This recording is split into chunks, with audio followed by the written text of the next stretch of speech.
In 1995, a violent crime would forever change the lives of two families and lead to an unbelievable outcome initiated by the victim's father, Azim Khamisa. I worked as an international investment banker, so I traveled the world and had a very full life. My son grew up in Seattle with his mom, and then after he finished high school, he came to San Diego to study. He was a student in San Diego State University, which was nice because he was closer to me. He wanted to become a journalist. But on January 21st, 1995, the father and son's peaceful lives would be irreparably torn apart. While Azim was returning from a business trip in Mexico, Tariq was working a part-time job delivering pizzas. It was the last delivery of the evening, and he was lured to a bogus address in North Park. And as he was about to leave, he was accosted by 4 youth gang members. And the 14-year-old fired one round, which entered my son's body under the left shoulder blade. And Tariq died a couple of minutes later, slumped in the front seat of the car, drowning in his own blood over a lousy pizza at the age of 28.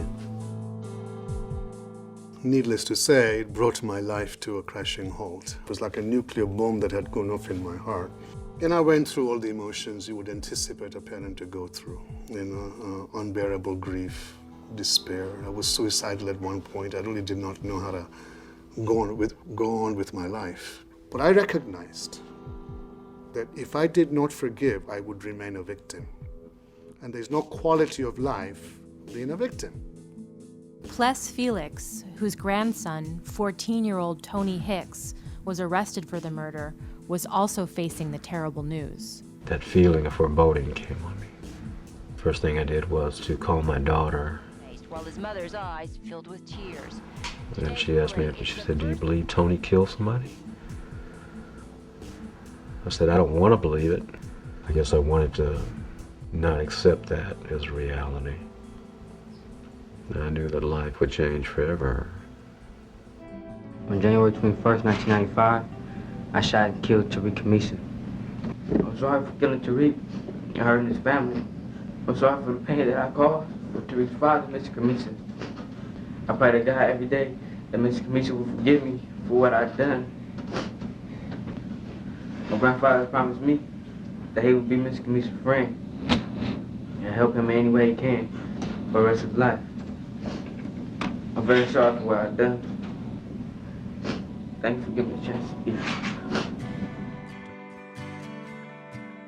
For the first time in California, a 14-year-old was prosecuted as an adult. The other 3 gang members were apprehended and received prison sentences. Tony confessed to the murder, waiving his right to a trial, and received a sentence of 25 years to life in prison. Who is the enemy here? Is it the 14-year-old that killed my son? Or is it the societal forces that forced a young African-American boy to join a gang at the age of 11, and then to prove himself to the gang, he shot and killed my son? With forgiveness in his heart, Azim decided to pick up the pieces and take a remarkable step. 9 months after Tariq's death, Azim started an organization to work against youth violence in at-risk communities called the Tariq Khamisa Foundation. I want to thank you for inviting Tariq Khamisa Foundation to bring our Violence Impact Forum, and especially today, because today is exactly the 16th anniversary of this tragedy. With him on stage is Ples Felix, whom Azim reached out to shortly after the murder and asked to join him in his anti-violence work. We needed to share the story of how Tariq and Tony's paths crossed and how it resulted in the death of one person and the life of another person changing instantly and forever. And I said to him, you know, I cannot do anything to bring my son back from the dead. He's gone. And you can't do anything to get your grandson out of prison. And I've started this foundation with the mission of stopping kids from killing kids. can't do this by myself. The real reason I'm here is ask for your help.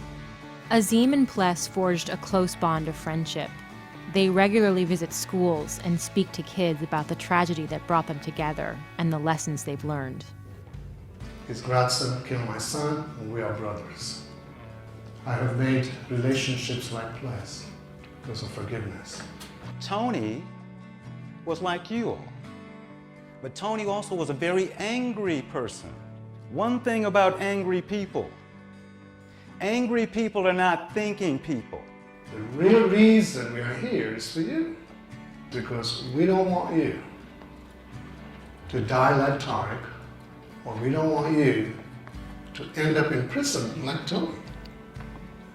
That's why we're here, because every one of you in this room is a very important person. But how many of you here have lost a family member as a result of violence? And put your hand up. Yeah. So you know about this pain. What would you do? How many of you here would want revenge if your brother or your sister was killed? Yeah? I get it. We've reached over 8 million kids. And through our story, we are teaching the principles of nonviolence, compassion, of empathy, of forgiveness, of peacemaking. Because violence is a learned behavior. No kid was born violent.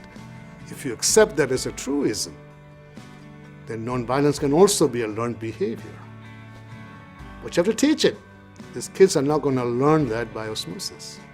In the 15 years of Azim's work with the foundation, he has traveled the world and earned recognition from presidents and global luminaries like the Dalai Lama, but his focus has never wavered.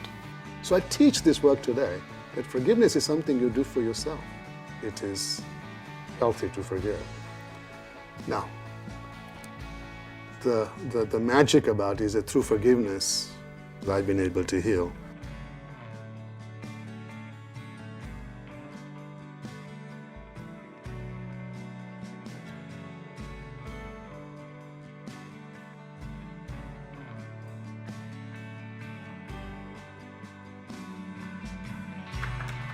Please join me in welcoming this wonderful man.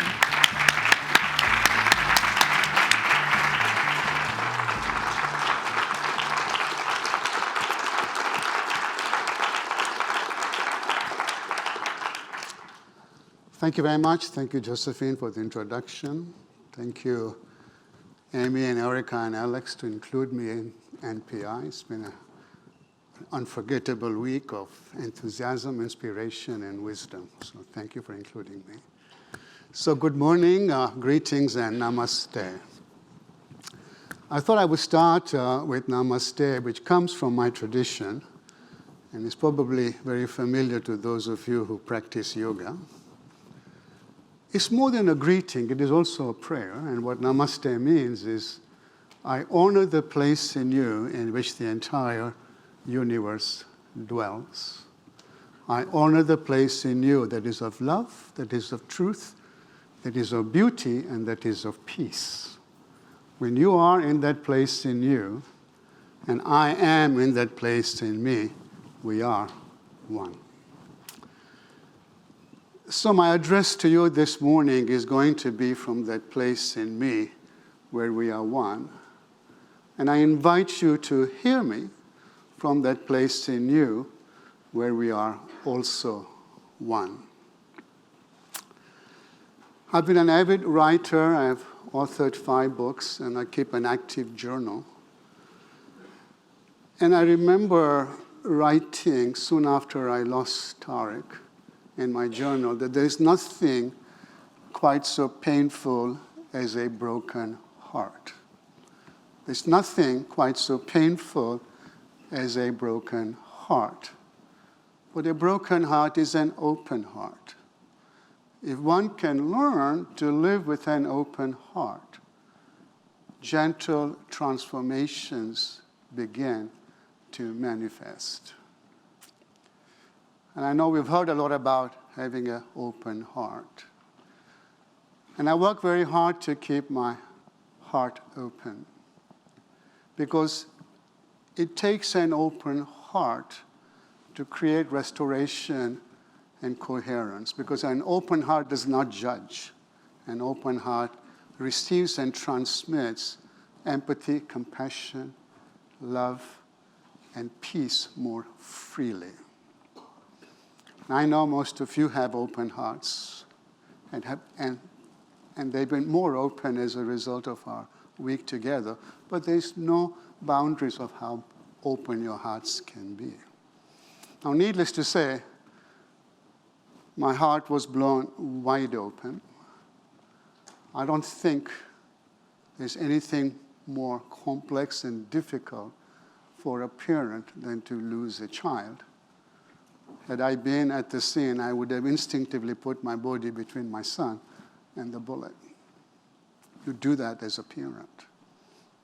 Tariq was a good kid. He was a student at San Diego State University. He was a gifted writer, a brilliant photographer, a great sense of humor.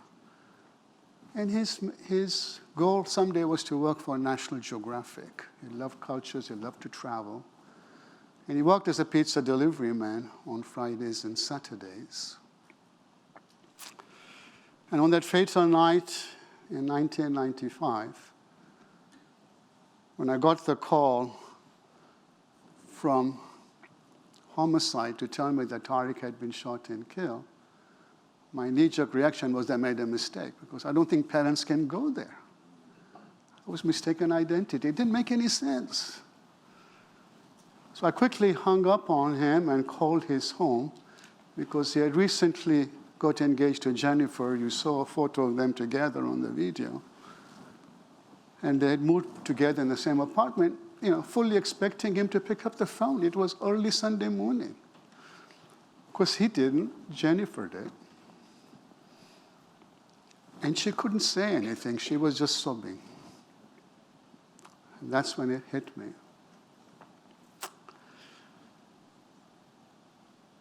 And later, the coroner told me that the bullet followed a perfect path. A perfect path, I queried. I thought it was an interesting choice of words. But he was very quick to tell me, Mr. Khamisa, I'm not trying to be insensitive. We do not see a path like this very often. And what it means in my lingo is that it destroyed all the vital organs in your son's body. And Tariq died a couple of minutes later, drowning in his own blood over a lousy pizza at the age of 20. The sudden, senseless death of an innocent, unarmed human being. The overwhelming grief of a family, the total confusion as you try to absorb a new, hideous reality. Even though this tragedy happened almost 25 years ago, those early days are etched deeply on my heart, on my mind, and on my soul. There hasn't been a day that I don't miss Tariq, and Christmas is around the corner.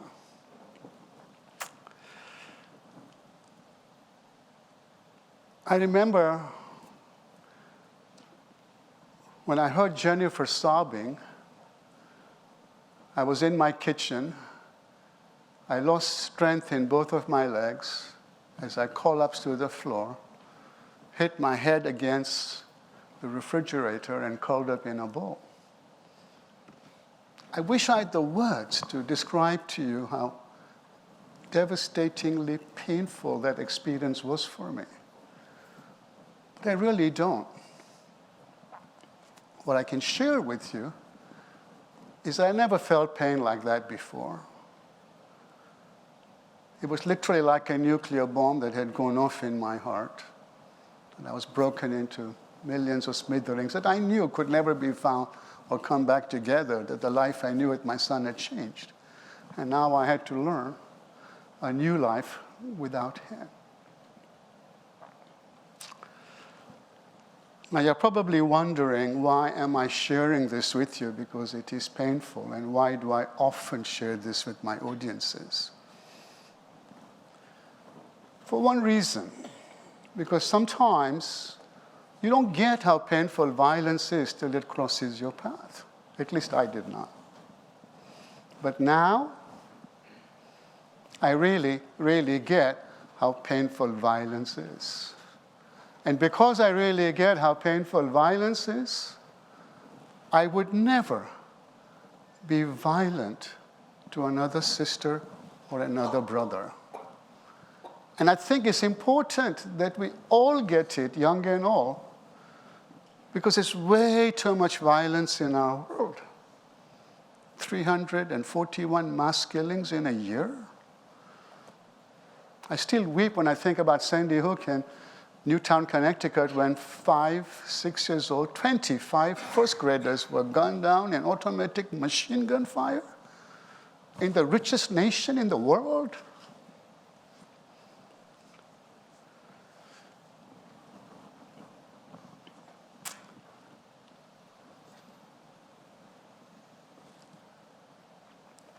I remember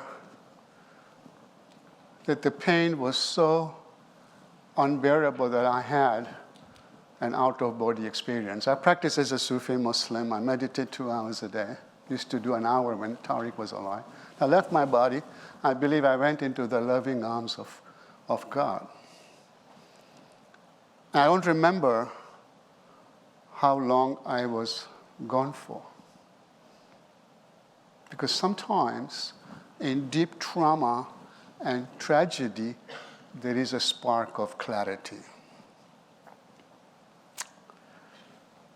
When the explosion subsided, God sent me back into my body with the wisdom that there are victims at both ends of the gun. Now, it's easy to see that Tariq was a victim of the 14-year-old gang member. I think it takes an open heart and empathy and compassion to see that the 14-year-old was a victim of society. And that begs the question, who is society? Well, it's you and me. Because I don't believe that society just happenstance. Every one of us who is American is responsible for the society we've created. And I know we have a lot of other nations in this audience, and collectively we are responsible for the global society we've created. You can take the position, he killed my one and only son, he should be hung from the highest pole. How does that improve society? The question I ask is, how did we get here where children kill children? We think we're a civil society. Well, that's not a mark of a civil society, but children killing children. Of course, I did not know all the horrific statistics when Tariq was alive. Who's the enemy here? Is it the 14-year-old who took my son's life, or the societal forces that force many young men and women, especially of color, to fall through the crack and choose lives of gangs and crime and drugs and alcohol and weapons? That's the enemy, that's the culprit. And who is going to fix it if not us? So I felt a strong, compelling need to do something about it. Because we lose so many children. And 9 months after Tariq died, I created the Tariq Khamisa Foundation. And our initial goal was to stop kids from killing kids, and we essentially had 3 mandates. First and foremost was to save lives of children. Important to do. Our second mandate was to empower the right choices so they don't fall through the crack and get involved with gangs, crime, and drugs, and alcohol, and weapons. Our third mandate was to teach the principles of nonviolence, of empathy, of compassion, of forgiveness, of peacemaking and peace building. Because violence is a learned behavior, nonviolence can also be a learned behavior. Where do our children learn nonviolence in our culture, you know? CNN, constantly negative news is how I see it, you know? video games is more violence and more violence and more violence. In fact, when we get over and we are introduced, this man's grandson killed this man's son, it's the first time they've seen an alternative to nonviolence. So soon after I started the foundation, I reached out to Tony's grandfather. You met him on the video with the attitude, I'm not here screaming retribution or revenge because your grandson killed my son. Rather, I'm here in the spirit of compassion and forgiveness because we both lost a child. My son died, and Tony, which was like a son to him, he lived with his grandfather and calls him daddy. You lost him to the criminal justice system. I can't bring Tariq back from the dead. You can't get Tony out of prison, but the one thing you and I can do is to make sure no other young person in our community end up dead like my son or end up in prison like Tony. That we can do. And it behooves us to work together because it was your grandson that took the life of my son. And he was very quick to take my hand of forgiveness. Fast forward 24 years later, we're still together. I would never have met him had his grandson not killed my son. He's African American. Although I kid him about that, I tell him, please, I'm the African American. I was born in Africa. You were not. He's Christian and Muslim. His kid killed my son, and we are brothers. He's as close to me as my own brother. And with the grace of God, the Tariq Khamisa Foundation is in its 25th year. We've created a safe school model, which has 4 distinct programs. The first one is a live assembly with me and the grandfather. We then have a 10-week curriculum. We have 3 levels of it, 5th and 6th grade, 7th and 8th grade, and 9th grade. We specialize between 5th and 9th because Tony joined the gang in 6th, killed my son in 8th grade. Crazy. And then we have a peace club we create on campus. And then we have a mentoring program for the kids that are on that slippery slope, like Tony was. And if you put all the 4 programs together, they're very effective. Besides teaching these important values, we cut expulsions and suspensions by 70%, which is huge. Because if you expel a kid, he's 5 times more likely to get involved with gangs and crimes. And I'll be happy to talk more about it in the Q&A portion. But I have gotten a lot of letters from students, and I thought I might, I just got this one very recently. I spoke at a private high-end school in La Jolla where I live. Hello, Mr. Khamisa. My name is Vanessa Brunetta, and I'm a senior at the Bishop School. Following your presentation on campus November 8th, last Friday, I had a very heartfelt encounter with you, and I really appreciate the time you took out of your day to listen to my story for a few minutes. I previously attended a middle school where you presented about 7 years ago and changed the outlook I had on life at that time. I have been in foster care system since age 8, and your story and ability to spread the idea of peace inspired me to take the appropriate steps towards success as a 13-year-old. Following your presentation 7 years ago, my attitude towards the world no longer represented hatred, but took me down a path of forgiveness.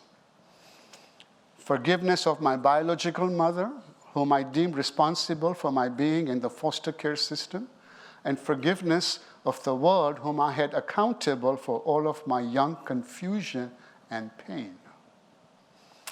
Today, as a senior, I'm extremely appreciative of the message you have and continue to spread, as it has not only changed my life 7 years ago, but still influences my daily journey. It was a pleasure meeting you 7 years ago, and again for a second time last week. Thank you again.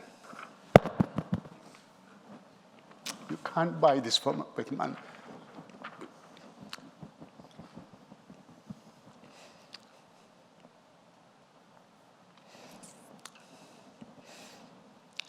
I know she's going to change the world.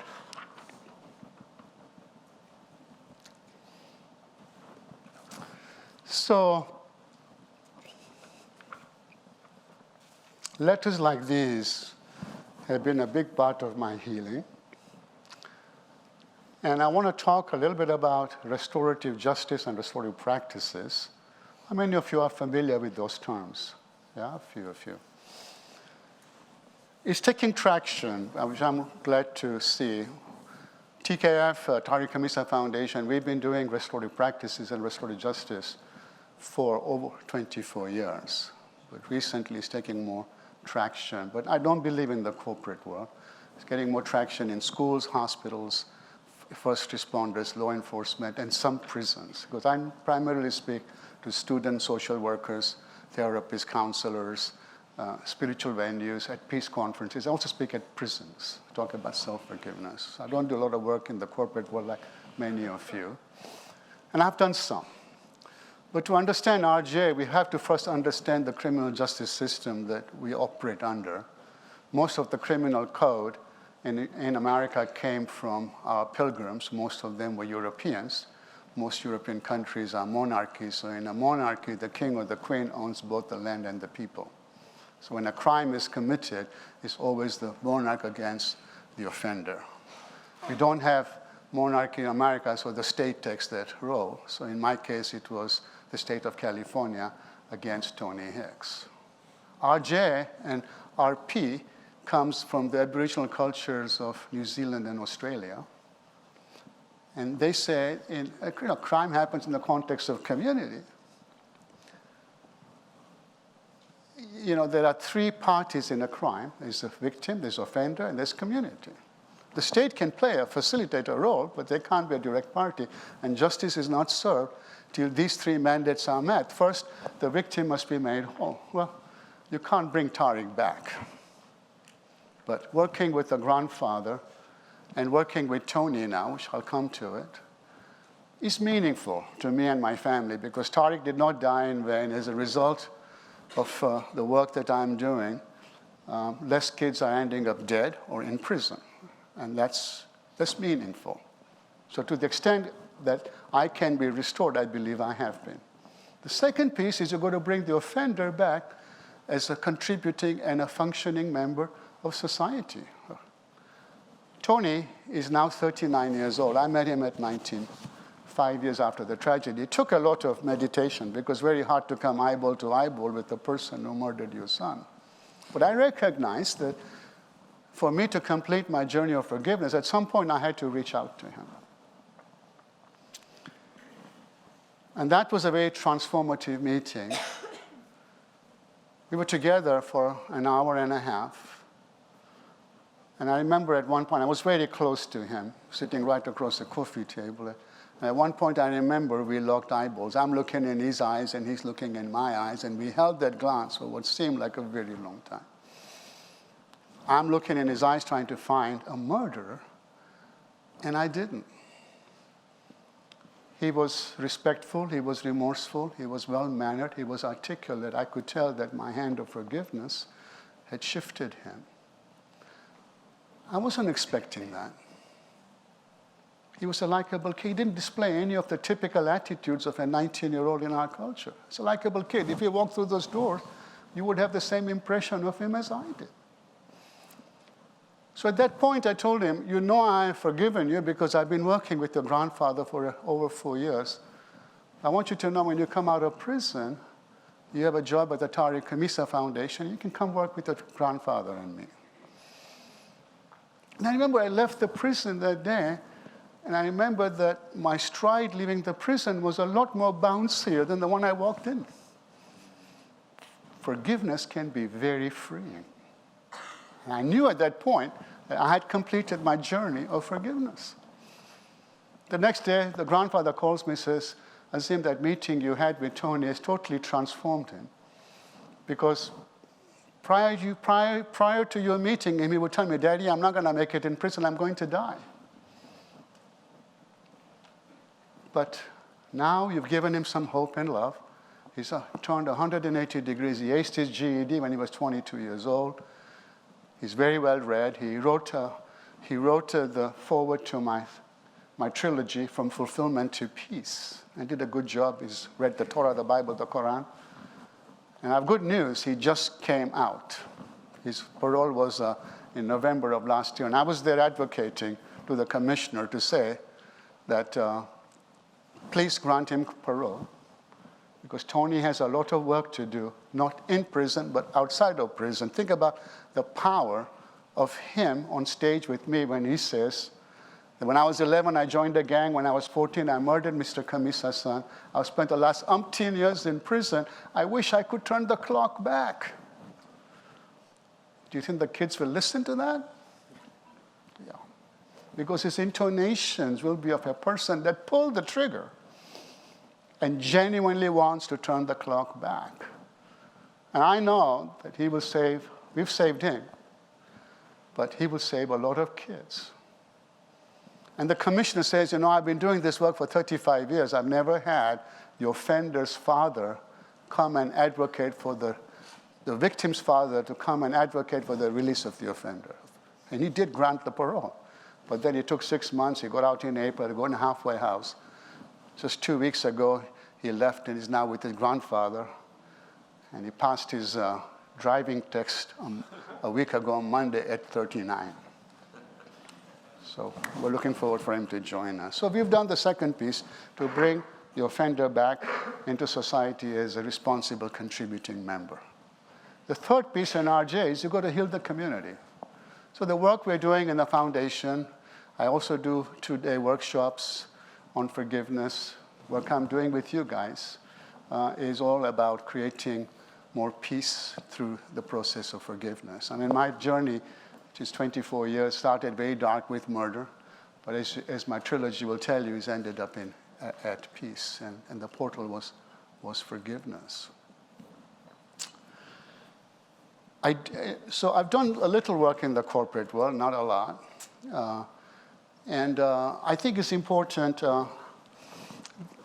that in your discussion guides, there is this question that I think is important for you to take home with you, meditate on, and maybe even work with groups on this question. And the question is, how might you introduce some of the elements of restorative practices and forgiveness into the cultural norms or typical conflict procedure so that you might deepen bonds and bring a sense of unity and cohesion within our organization? So I believe that in the work that I do today is I've combined the tenets of RP and forgiveness. And when you add forgiveness to RP, it's RP on steroids. Because there's a lot of resources available on RP and RJ. There's an organization called the International Institute of Restorative Practices, IIRP, and you can Google them, and they have many courses on restorative practices. But I think when you combine forgiveness with it, it can create amazing transformation, and some of these transformations are miraculous. I've experienced that. And in my workshop, I do because the precursor for forgiveness is compassion. The precursor for compassion is empathy. And I have an exercise, which we don't have time to do, but it's available as a handout, so please make sure you pick up a handout when you leave, is how you deepen empathy. I worked with a CEO of a London team, and he was pretty amazed that in a 15-minute exercise on empathy, how much it deepened his own empathy. But maybe it's harder to get into the corporate world because of a legalistic mindset or conservative HR policies. But I truly believe that it has a lot of legs to create unity among management teams using this principle and more coherence between the management team. And one of the things that is a part of my corporate work is I spoke at IMD, which I'm sure most of you know, in Lausanne. There's George Kohlreiser has a program called High Performance Leadership. And I did a presentation there, the role of forgiveness in high performance leadership. And they also use a video in that program.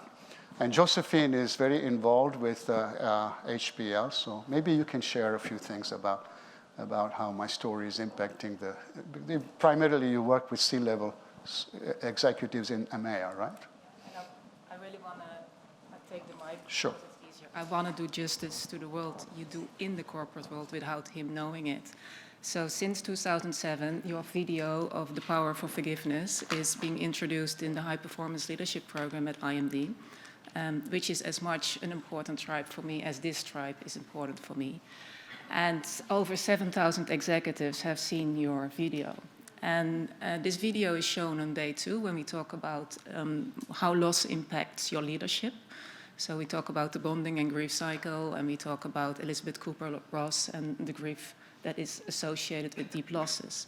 And it's not only personal losses, it's also organizational losses. Like these C-suite executives, they lead mergers and acquisitions. They lead big transformations. So there's not only personal loss, there's organizational loss. And often they have no way of articulating that feeling of what to do with the guilt, what to do with the loss. And as part of this whole morning, and a tribute to your testimony in that morning, that opens the reflection in the coaching groups afterwards, that enable us to really go deep and to honestly forgive each other. So a deep bow from my side to an enormous world of executives that you've influenced in your life without maybe knowing it, because I've seen you here for the first time on Monday whilst seeing 100 times on this video. So that was pretty emotional for me. Thank you. Thank you, Josephine. Let's give her a big hand.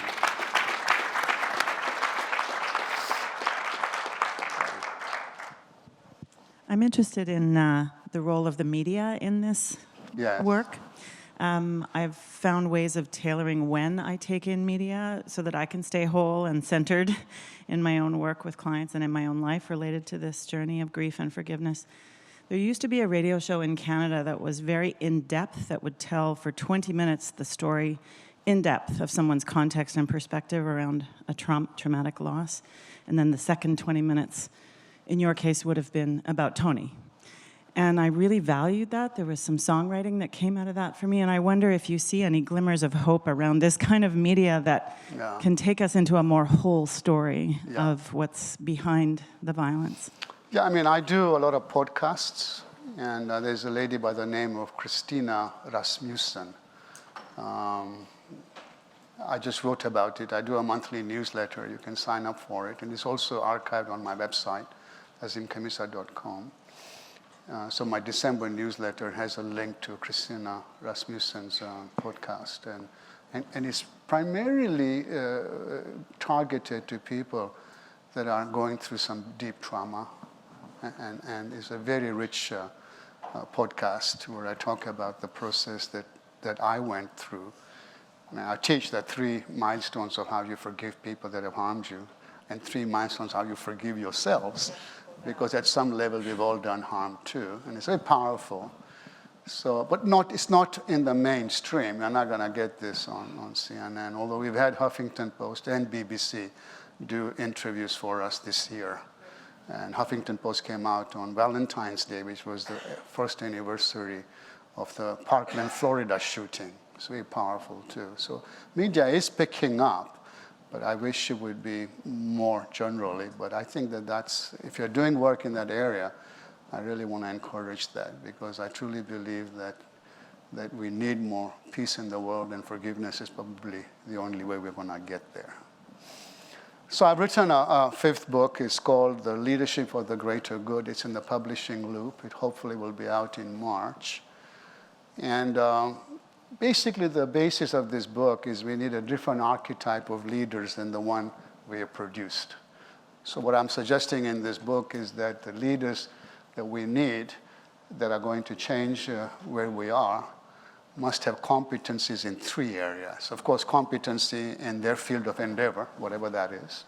Secondly, they need to take on societal ills and create viable, affordable, and impactful solutions, because every society has ills in it. And we just don't live at home and work. We also live in our community, much as I've done with the Tariq Khamisa Foundation. I wasn't trained in it. My training was in business. But as leaders, you can create these solutions. And third, that they espouse, teach, and role model strong ethical, moral, and spiritual values. I think that these 3 competencies is what's going to change us. Because like all of us, I'm very perturbed as to where we are. Because I've been in America for 45 years. I've never seen our country so divided and fragmented. And I think this is probably not only a US thing, it's becoming more a case of many countries around the world. And I think it's going to take these kind of leaders to turn that around. So when you think about how many leaders you know that have these three competencies, not many come to mind, especially the one you're thinking about right now. But there are a few. There are a few, which I've chosen both genders and all races and nationalities from different parts of the world. Some of them are my role models in my book, so hopefully it will come out in March. So let me end with another quote that actually was inspired by the 9/11 tragedy. I think everybody knows exactly where they were on 9/11. And it's heavy on all of our hearts. It's a little heavier on my heart because the perpetrators of this atrocity were from my faith. And I went into this very deep introspection after 9/11 thinking, how could this atrocity happen? And they used the faith as a means to justify it, because the same faith helped me to get to forgiveness. All faith teach that. Compassion, forgiveness. I mean, one of the biggest examples of forgiveness is Lord Jesus Christ. They are crucifying him, and he says, "Forgive them, Father, they do not know what they are doing." So all faith teach. Islam is no different. And I stayed in this introspective space for 6 or 7 months, and finally it got to me that this is not about the faith. This is about geopolitics, petrodollars, the arms industry, a separate conversation. And what came was this quote, which I like to end with, which is also much later helped me to be the foundation of the book, From Fulfillment to Peace, because my first was From Murder to Forgiveness, Forgiveness to Fulfillment, because I've been very fulfilled in the work that I've done in the aftermath of my son's tragedy. I mean, I believe we all have a spiritual purpose. Sometimes it's complicated to know what that is. Not for me. I think the gift that came out of this tragedy is it put me on my purpose. My purpose was not to be an international investment banker. My purpose was to do what I'm doing now, working with kids and teaching forgiveness and peacemaking and peace building. So sustained goodwill creates friendship. Now, that ought to be obvious. You don't make friends by bombing them. Sustained goodwill creates friendship. Sustained friendship creates trust. Sustained trust creates empathy. Sustained empathy creates compassion. Sustained compassion creates peace. So I call this my peace formula. Goodwill, friendship, trust, empathy, compassion, peace. People ask me, how do you extend goodwill to the person who murdered your child? I tell them, you do that through forgiveness. As it's evident, it worked for me, it worked for my family. What I believe is a miracle, it worked for him and his family. It can work for you and your families. It can work for Palestine and Israel, North and South Korea. It can work for Afghanistan, Syria, Iraq, and Iran. It can work for the United States of America. Indeed, it can work for the planet. So my sisters and brothers, let me leave you with this thought that peace is possible. How do I know that? Because I am at peace. Thank you very much, and namaste.